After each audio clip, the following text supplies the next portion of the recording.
حدیث پاک میں فرمایا قبر میں سزا ملنے لگے گی تو سامنے نماز آ جائے گی، پھر کوئی سزا ملنے لگے گی تو سامنے صدقہ آ جائے گا، پھر کوئی سزا ملنے لگے گی تو کسی سے کی ہوئی بھلائی تھوڑی تھوڑی تیاری رکھو، تھوڑی تھوڑی خیر رکھو،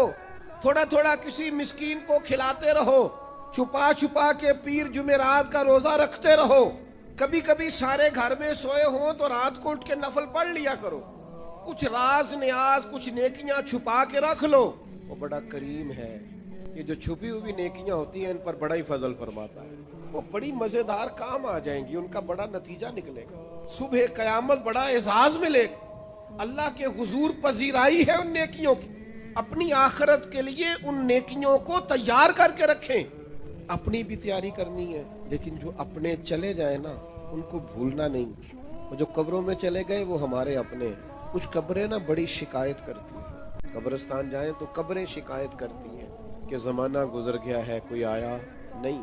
اپنے گاؤں میں اگر قبرستان کسی گاؤں میں ہے تو وہاں بھی فون کرو، بارشوں کے بعد ضرورت ہوتی ہے قبروں کا پتہ لینے، تھوڑی تھوڑی توجہ، جانے والوں کی قبروں پر جانا، ان کے لیے دعائے مغفرت کرنا، یہ ذرا حدیث پاک کی گہرائی دیکھنا کتنی ہے، نبی کریم علیہ السلام نے فرمایا ایک بندے کا اللہ جنت میں درجہ بلند کرتا،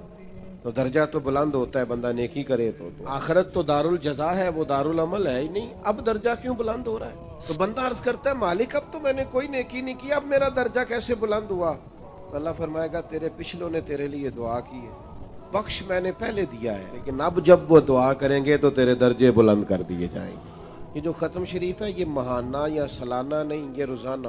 ہر روز کچھ نہ کچھ اصالِ ثواب، ہر روز دعائے مغفرت، ہر روز جانے والوں کو یاد کرنا۔ میں آپ سے ایک بات عرض کروں، مجھے آج تک کسی نے بلایا نہیں ختم کے لیے کہ میرے پردادا کا ختم ہے، آپ گئے کبھی کسی نے دعوت دی ہو پردادا جی کا ختم؟ بولو